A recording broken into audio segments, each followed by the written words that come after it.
Projekt Forest Connect sa zameriava na zabezpečenie funkčných lesných prepojení pre veľké šelmy, aby vlk, medveď a rys mali bezpečné prostredie pre voľný pohyb a život aj v podmienkach meniacej sa klímy.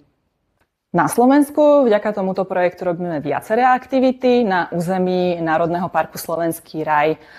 Jednou z nich je aj zimný monitoring šeliem. Vďaka snehu sú stopy viditeľnejšie a ľahšie rozpoznateľné, čo uľahčuje zber údajov o ich výskyte, pohybe a správaní. Monitoring prebieha na území celého parku po dobu 2 dní, čím sa vlastne zabezpečí komplexné pokrytie tohto územia. Takýto monitoring sa pred projektom na území Národného parku Slovenský raj nerobil, takže sa teraz vďaka projektu bude robiť už vlastne 3. kolo takéhoto monitoringu.